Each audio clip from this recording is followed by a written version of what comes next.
The National Center for Crime and Delinquency did a study on Cook County a few years ago, and they said that the arrest rate for African American to whites was 46-1.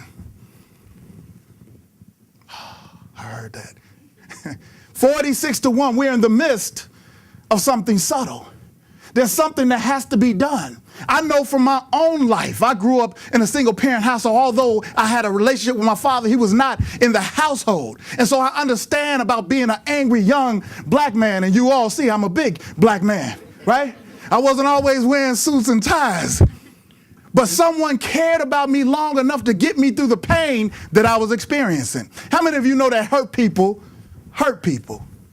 And so what we see a lot in our communities is young people who are struggling, young people who just want somebody to care about them, young people who need help. In 1974, the federal government made a mandate to all of the states to reduce disproportionate minority contact. How many years ago was that? 40 years ago. The problem has gotten worse. They were mandated. And out of 3,100 counties throughout the United States, only 2 counties were successful in having some success over a sustained period of time. You know that was in Montana. It certainly wasn't in Chicago. But what I want to say to you is that we have to start aiming high. It was Dr. Benjamin E. Mays who says that, let it be borne in mind that the tragedy in life does not lie in us not reaching our goals. The tragedy lies in having no goals to reach. It is not a calamity to die with dreams unfulfilled, but it is a calamity not to dream. It is not a disaster to have not captured your ideal, but it is a disaster to have no ideal to capture. And it's not a disgrace to not reach for the stars, but there is a disgrace to have no stars to reach for. We have to aim high. We have to aim high because we cannot continue to blame the problems of our society on 14-year-olds. Basically, the problem in our society is that 14 and 15 and 16-year-olds have been failed by who? Us. And so we have to dig deeper. We have to be willing to dig down deep. We have to be able to go back to whatever state, whatever county, whatever community and repurpose. They got so mad at me, I had to leave Cook County. I was glad to do it because my thing is I need to be in a position where I can speak truth to power.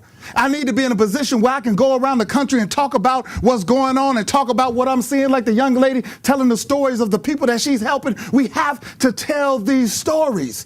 We cannot just depend on the nightly news to get our information about what the truth is. The very first speaker this morning said sometime before we act, we have to think. Sometime before we act, we have to listen. Sometimes we got to go into these communities and really try to figure out what the problem is because there are risk factors. Every time we write a grant, for all of you grant writers in here, we have to list the risk factors. Then we got to list the protective factors. But we're not really paying attention to the risk factors of poverty, of lack of educational funding, of unemployment, of underemployment. Those things have a vast impact and effect on families. A man can't feed his children. What is he going to do? A man can't get a job. What is he going to do? I used to work for a program called Safer Return, which was connected with the Safer Foundation in the city of Chicago. And men would come out of prison after 10 or 15 years and get paid $100 a week to work on a street detail. What are they going to do? What could you do with $100 a week just out of prison? And then you're wearing an X on your back. I refuse to call them ex-felons. I call them formerly incarcerated just out of respect. You went and you paid your debt to society. Now you should be able to come back into society and have a chance at making a life. But it's business. Let's just keep it real. It's big business. When I looked at Cook County and saw that we had 300 youth detained, but we had 600 people on the payroll, something was wrong with that. We cannot continue to feed our kids to the system. I'm the father of an 11-year-old daughter. Her name is Maya. And so a lot of times when I go around to speak, I have this campaign. I call it the campaign, A Husband for Maya. I want a husband for my daughter. But if they continue to get locked up at record rates, who will be there that she can bring home to me and present as presentable? I think I'm gonna write a book. I'm gonna need your help. A husband for Maya. And so as I get ready to go to a close, I want to share a story with you. A story about a salesman, a traveling salesman. This salesman would spend most of his week on the road going from city to city. Because of his job, his occupation, he didn't have the opportunity to make a whole lot of friends. He didn't have a wife, nor did he have any children. He thought about getting a dog, but he said, well, who would let the dog out? Who would feed the dog while I was on the road? So this gentleman made a decision that he would invest in tropical fish. See, at least he would have somebody waiting on him when he got home, right? He would have somebody to feed. I know it sounds silly because, see, most of us in here have somebody to go home to. But when you don't have somebody to go home to, those tropical fish for this salesman, they made the bill for him. It was okay for him. He looked forward to getting home. He actually gave each and every one of the fish a different name. And he would come home and he would talk to his fish.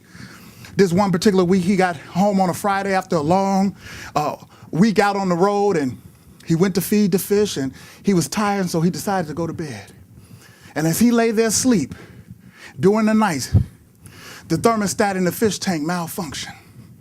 And as he lay there comfortable, unbeknownst to him, the water in the tank was getting hotter and hotter.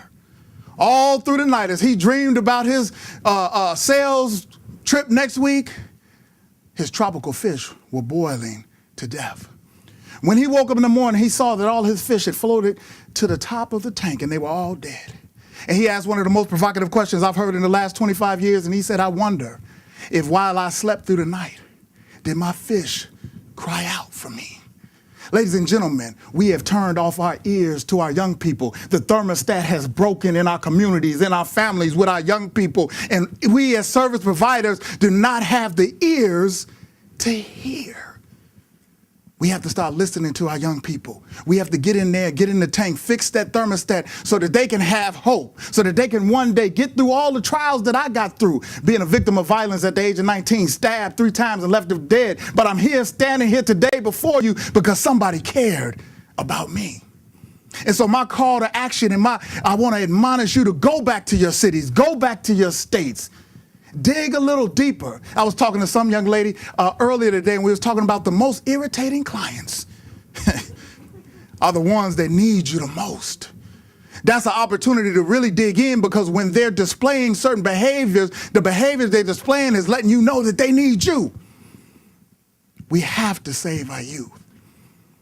When you want a thing bad enough, you have to go out and fight for it. Work day and night for it. Give up your time, your peace, and your sleep for it. When all that you dream and scheme is about it, and life seems useless and worthless without it. But if you simply sweat for it, fret for it, and plan for it, and lose all your terror of the opposition for it, and if you simply go after that thing that you want, with all of your capacity, strength and sagacity, faith, hope, and confidence, and stern pertinacity, if neither famine, cold, or poverty, or gaunt, or sickness and pain, the body or brain can keep you away from the thing that you want. If dogs and grim you besiege and beset it, with the help of God you've provided us, I believe you will get it. Thank you.